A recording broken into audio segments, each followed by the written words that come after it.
Tantor Audio, a division of Recorded Books, presents How to Be a Badass Witch by Michael Anderle, narrated by Holly Adams. Chapter 1. Blurg. Kera MacDonagh poked her head out of the tangle of covers, looking for the source of the beeping in her immediate vicinity. The clock near her bed showed the time, 11:42 a.m. That was well before the alarm she had set, which meant the culprit was her phone. Wild flailing in the blankets produced nothing, and she flopped over to reach blindly around on the floor for her phone. Ugh!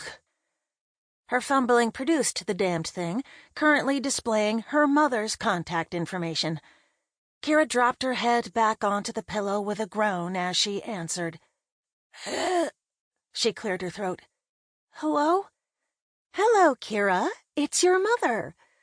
Her mother's voice had the sort of impeccable diction and unidentifiable accent practiced by news anchors. Oh, good. Kera forced herself to sit up and began wiping sleep crusts out of the corners of her eyes.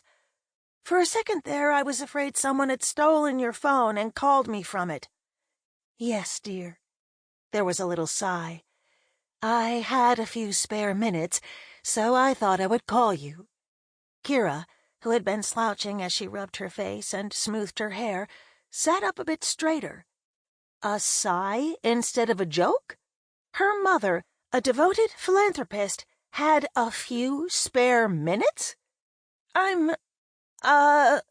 She shoved herself out of bed and curled her toes under on the cold concrete, wincing. Her spidey senses were tingling. I'm good. Thanks for calling. Great to hear your voice, but I know you're super busy, so wonderful. Her mother studiously ignored the implicit request to hang up.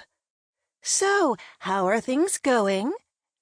Kera rolled her eyes heavenward. Her mother had a specific question for her, but it would be useless to ask her to cut to the chase. The woman would lead with side questions, maneuver Kera into a verbal trap of some sort, and then pounce. There would be no speeding this up. Things are good, she said finally. You know, work, the usual. The second the words came out of her mouth, she cursed herself. There was no going back, however. Wonderful, her mother said again. You know, it just occurred to me that today is the 2-month anniversary of your graduation. Here we go, Kera muttered. It was too early for this shit. With your grades, companies should be tripping over each other to hire you. Her mother's tone was sweet and cheerful. And, as we all know, Los Angeles is host to 23 of the 57 Fortune 500 companies in California, all of whom need computer science graduates. The only people who know that are the ones who read about Los Angeles on Wikipedia. Kera rubbed her face. Look, Mom, I really appreciate you trying to help me get a job, but the fact is, you haven't gotten a job offer and not told me, have you? As a matter of fact, she had gotten a few calls from recruiters, but Kera knew that if she admitted it, her chances of getting out of this conversation alive were slim to none. I haven't been looking for jobs like that, she said honestly. Why is that, honey? The tone was still sweet, but there was a warning there. Because, as I've told you several times, I have no interest in working with AI developed for customer service robots. Kera, having been raised by this woman, was able to give as good as she got. I'd rather be a waitress/bartender, and do you know why? Because when there's idiocy on the other side of the bar, there's a reason behind it, compared to the idiocy of the AI, which is usually technically logical, but stems from a missing comma or some ridiculous parameter that management insisted on even though they don't understand AI. Mrs. MacDonagh sighed and Kera braced herself. Sure enough, the lecture that came next could have filled out a bullshit bingo card in record time. Kera, You can't just waste your abilities and potential working on your motorcycle and slinging drinks." Her mother's tone was crisp, which was a sure sign that she was angry. The angrier she got, the more formal she became. "I understand that it seems like good money when you're getting tips, but trust me, a stable job with good benefits is worth far more in the long run. Have you considered the raises? Have you considered the health insurance and the retirement investment matching? Mom, when things go south, and they will eventually, since everyone has bad luck sometimes, you will want stability. And, Mom! No, listen to me, Kera." She could see her mother drumming her fingers on the kitchen counter. "You always wanted to do something that made a difference." Kera clenched her free hand and fervently wished she was holding something she could throw at the wall. "Be honest with yourself, dear." Her mother's tone had gotten slightly gentler. "I know that an entry-level job in IT doesn't seem like a dream come true, but the 10-year trajectory it puts you on is very different from the one you're on right now. What are you going to do, buy the bar?" Kera was sighing when an idea struck her. "Maybe," she said. "Maybe I will. Maybe I'll buy the bar, start a chain, and let people open franchises.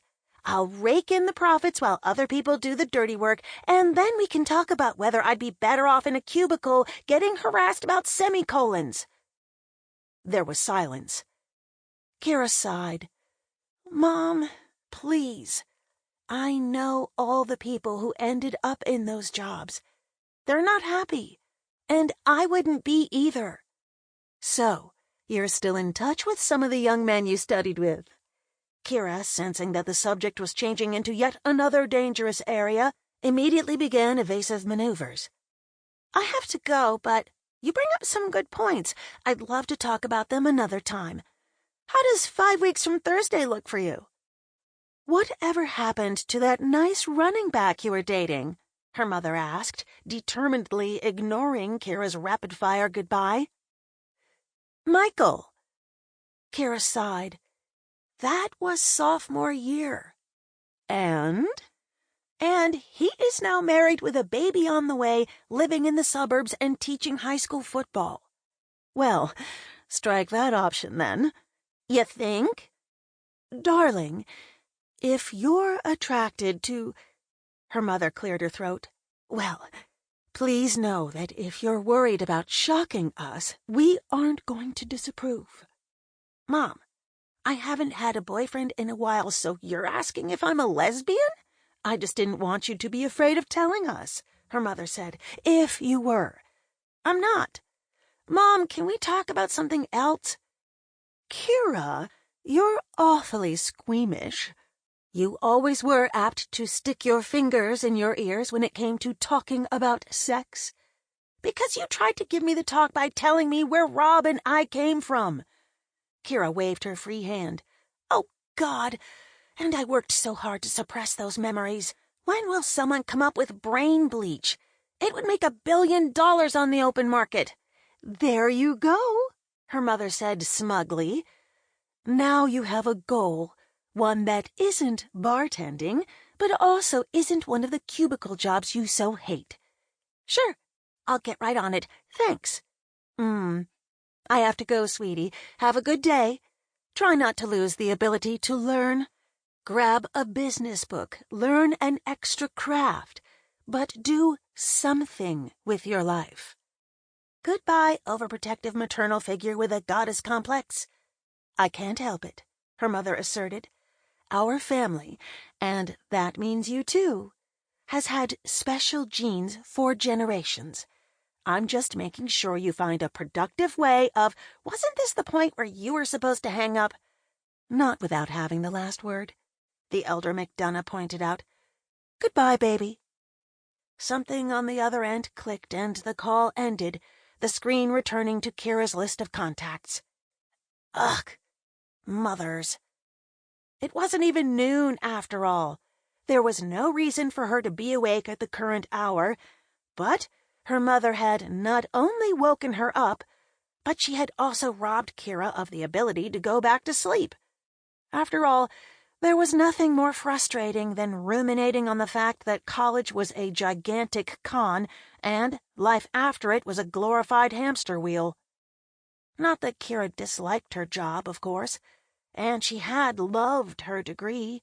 She had taken to learning the internal logic of how things worked, how to measure them, and how to troubleshoot them like a fish to water. She just hadn't figured out what to do next. Working as a bartender wasn't really changing the world, which, unfortunately, was something she did want to do. Except that it seemed insufferably juvenile as a goal. Kera groaned and looked back at the bed, but she knew she wasn't going to be able to sleep. With a sigh, she headed off to take a shower. Now she had to come up with something to do for the next 3 hours that wasn't going to make her feel like an abject failure. She picked her phone back up and stared at it for a moment before opening the reading app she used. She navigated to the store and hesitated. What the hell should she search for? How to become a slumlord for bars? She said aloud. She grinned. How to... Okay, start there. She began typing. How to... She blinked. Suggested results had already popped up, and one of them didn't look like the others. She double-tapped it, frowning. It was a joke book. It had to be. After all... No, there was no way anyone thought that was real. On impulse, Kera clicked the Buy Now button, then rolled her eyes at herself. Good job, MacDonagh. You're trying not to feel like a failure, and what's the first book you download? Something written by a crazy person. Still, as far as how-to-be guides go, I do like the idea of how to be a badass witch. Chapter 2. 6 weeks earlier. James, the council is assembled if you would like to begin. The voice was smooth and cultured, with just the faintest hint of French roundness to the vowels. Footsteps sounded, and another figure came to the window. What are you watching? James P. Lovecraft nodded at the scene outside the windows. Beyond the rolled-aside crimson curtains and blue-tinted glass panes that opened out on the mansion's property, the rolling hills and fields of upstate New York were blanketed with pure white snow. Icicles hung from the evergreen boughs and gnarled branches of the surrounding trees. Festive, don't you think? He looked at his companion. And appropriate for a meeting of the council. Snow, Mother LeBlanc said with a shudder, is never appropriate. He smiled at her. Her age was a mystery. At first glance, she looked no older than 25 or so, a beautiful woman with smooth mahogany skin and a perpetual broad, pleasant smile of relaxed bemusement. Her long box-braided hair added to the effect. The dress she always wore, however, was strange. It seemed to have been woven from dozens of square feet of multicolored silk and velvet. It had no particular shape, yet it somehow emphasized the curves of her body as she moved, or when it settled around her. Its bright hues appeared to have changed each time one looked. It was almost miraculous, but sufficiently bizarre that people who first met her took some time to overcome their slight discomfort at its implied mysteries. James knew it was likely a holdover from the New Orleans voodoo tradition from whence the woman came. Though she'd moved on to mainstream thaumaturgy, the magic of old Louisiana still held secrets that were obscure to the other members of the council. For example, in addition to the dress's sheer ponderous massiveness, it also had the ability to disguise the presence of whatever else LeBlanc might be hiding within its folds. James recalled an incident 5 years ago when she'd pulled something, he couldn't recall what, out of her sleeve unexpectedly. He'd quipped that she could likely cook an entire meal with the contents of her dress. Without missing a beat, she had promptly reached into the garment's many billows and produced an iron pot, a sharp kitchen knife, an onion, a bag of spices, a ladle, and, finally, a live chicken, which squawked and scattered loose feathers across the floor. She held the unfortunate fowl over the side table and slammed the knife into its neck, allowing the bug-eyed head to roll into a corner before gutting and plucking the rest. Meat, diced onions, water, and spices had all gone into the pot, which she took into the kitchen. When the soup was done, she'd brought it back for them all to partake of, and that was that. He'd never again questioned or commented on Mother LeBlanc's wardrobe. It helped that the soup had been delicious, though he wouldn't have dared mention it if it weren't. "Are you ready?" she asked him. He nodded and adjusted his glasses, clearing his throat as he did so. He was a trim man who appeared to be somewhere in his mid-30s, with high cheekbones and a narrow jaw. People were generally unsurprised to discover he was descended from Old English aristocracy. The two of them entered the mansion's dining room, and James nodded to the other master thaumaturges gathered around the ancient oak table. They were ready, though they did not yet know it, to hear his plan to save their profession. He took his seat partway down the table from Mother LeBlanc at the head. She cleared her throat and looked at the assembled council. "Ladies and gentlemen, welcome once again to the annual meeting of the High Congress of Thaumaturgy." She gave a wry smile. "We appreciate you showing up only 2 weeks before Christmas. It's a busy time of year, but at the last vote, everyone agreed to maintain the traditional date." One eyebrow lifted conspiratorially. "So, no complaining." A few people chuckled dryly. James figured that if anyone were going to protest, it would be Mary Mitchell, 2 seats down from him. But she remained silent. "This is an important meeting. As you know, recruitment remains at an all-time low, and we have been unable to fill the vacancies left in our Congress." LeBlanc gestured with a slim, dark hand at the 3 chairs that sat empty around the table. Everyone looked around uncomfortably. Those who currently sat on the Congress called themselves the 12 for obvious reasons, but the round table had been meant to accommodate 15. The other 3 seats had been empty for far too long. Mary Mitchell raised a hand. "We did decide not to promote anyone else to the triumvirate position," she said, "and we are functioning just fine without a leader. Is it truly necessary to replace those seats, or is it only centuries-old force of habit?" James had to admit that she had a point, but, as usual, she was missing the big picture. Lady Mary Carter Mitchell was a slim, thin-faced woman who combined an old-fashioned primness and sense of propriety with a highly modern impatience.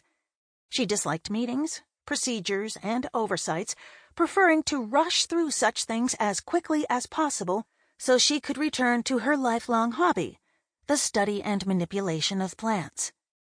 They were almost at the point for James to segue to his own plans, but before he could, Damien Diaz spoke.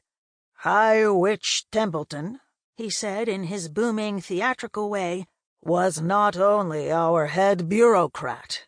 A proper coven requires 13 members." He gave a wry smile. "Yes, she had an unfortunate tendency to be busy somewhere else whenever any of us reached out to her for help." There was a round of chuckles around the table. "But she never shirked her duty when it came to larger-scale spells, which there are now no way for us to perform should we need to. We should fill the 13th position at least, or better yet, all 3 of the empty seats." "Yes," James said at once, seeing a natural segue, "and that is why it's imperative that we seek new recruits. Mother LeBlanc and I are in agreement on this." "In the past 5 years, we have found No, students, LeBlanc told them. Though the fact was well known, it was not often spoken aloud, and many at the table looked away. She continued, "In the past 2 years, we have found no candidates for training. Within 2 or 3 generations, unless we turn things around, our discipline might disappear entirely, and with it, our ability to guide events for the good of humanity." The thaumaturges around the table looked at one another. Then, most of them ended up gazing at Lauren Jones. Round-faced and ginger-haired, she was the sort of person who perpetually looked younger than she was. On even brief acquaintance, however, it became clear that she could command the attention of any audience. As the best teacher among the 12, she had been particularly worried about their lack of recruits. Now she turned her brown eyes on James, though she thought for a long while before she spoke. "It has weighed on me," she admitted. "We say we have stepped back from human affairs due to the increasing interconnectedness of the world, because even a small intervention is more likely to be noticed, because interventions are less likely to be necessary. But I wonder if we have stepped back because we feel powerless. And I wonder if our abdication of our duty means that someday we will be needed and we will not be there." There was silence. Even James, who had come prepared to argue for expanding their ranks, had not thought such dire things. Over the millennia, thaumaturges had intervened rarely but impactfully, aiding scientists who attempted to cure diseases, helping isolated groups of soldiers who might turn the tide of a battle, and sometimes turning wildfires or storms away from highly populated areas. As the interconnectedness of the world grew, the number of isolated groups cut off from human aid shrank, as did chances to intervene without someone noticing. And now, without 13 members in the coven, there were many spells that could not be done at all, even if there was a need, and they could do so without revealing themselves. James nodded quietly and swallowed. Lauren did not let him recover from her bombshell. "We all agree that this is an urgent need," she said. She did not spare a glance for Mary Mitchell, and her tone suggested she would brook no argument. "Tell us what your plan is." She gave a small smile. "I assume you have one." James hid his own smile as he turned to LeBlanc. "Madam, with your leave, my idea might take several minutes to explain." Though not formally their leader, she served as their spokeswoman and held some degree of authority over how the discussion would proceed.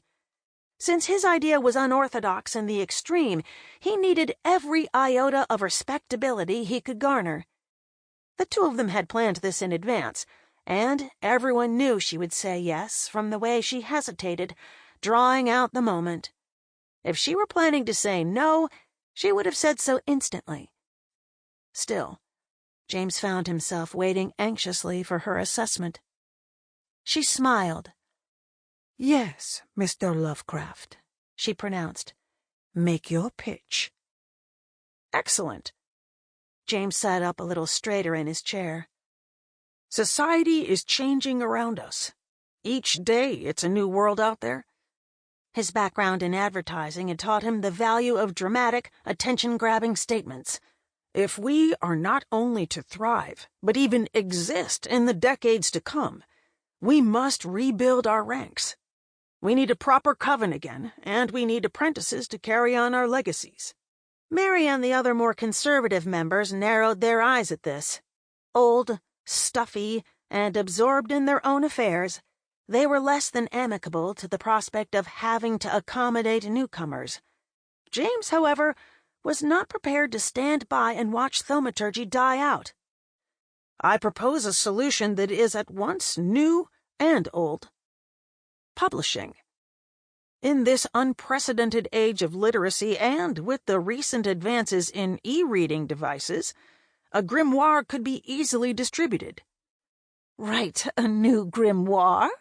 Mary Mitchell objected. That is your grand plan? She looked at the others, contempt plain on her face.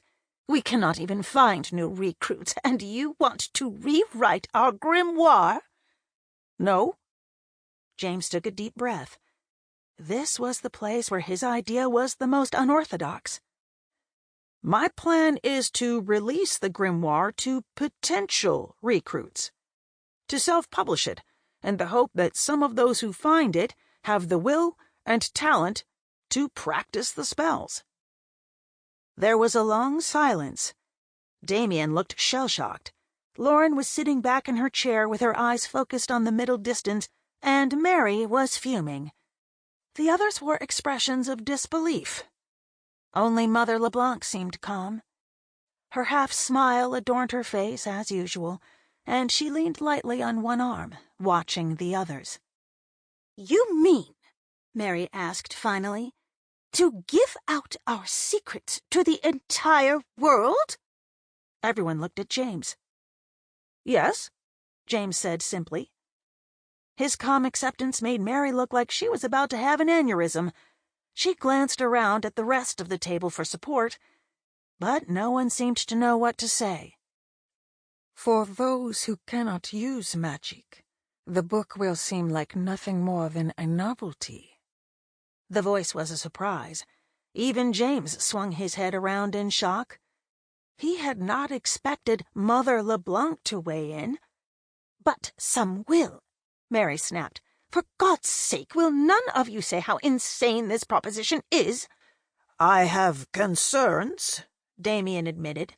"While my knowledge of the social internet is not good, I cannot imagine how you mean to track who has downloaded the book and who has not. Are you able to do such a thing?" LeBlanc looked at James curiously. She did not yet know about this piece of his plan. "A good question," James said. "I have created a method by which I will be able to find new thaumaturges. In fact, it's sitting in front of you right now." The 12 leaned forward. The heavy silver bowl in front of them was filled with water, and, now that they were looking, a map of the United States lay at the bottom. "Watch," James told them. He activated the spell that would utilize the scrying bowl, and a golden dot appeared over upstate New York, along with smaller ones in several other areas of the country. "We are able to scry for thaumaturges." "You have to know what you're scrying for," Mary Mitchell objected. "We are scrying for magic," James told her. He was proud of this invention. It had taken weeks of thought to come up with a way he could find the new recruits once they had tried the spells. As we know, manifesting and drawing upon magic happens after the art is being consistently practiced. This will not show us potential recruits, it can't, but it will show us those who begin using magic after the book has been released. There was a moment of silence. Damien was smiling now, as was Lauren. Mary wasn't. "When has anyone become a great thaumaturge simply by reading a printed tome?" "It is unorthodox." James suspected she was using tradition as a pretext to avoid having to deal with the work that would go into processing new recruits, but he held back from disagreeing with anyone just yet. He had learned to take the opinions of the others into account, and the other attendees were still contemplating her words. "I must agree with Miss Mitchell," Lauren said. Her tone was regretful but firm, and her earlier smile was gone. "Magic is only mastered through a long apprenticeship of hands-on practice, guided by a master. This would be like trying to learn martial arts from a book without ever sparring with a real-life opponent, or trying to learn to drive by reading a manual but never getting behind the wheel with someone who's done it before." Others nodded, but no one spoke. Seeing his opening, James cleared his throat and adjusted his glasses. There was truth, however unwelcome, in what they said, but he had considered the problem while coming up with the idea. Sample complete. Ready to continue?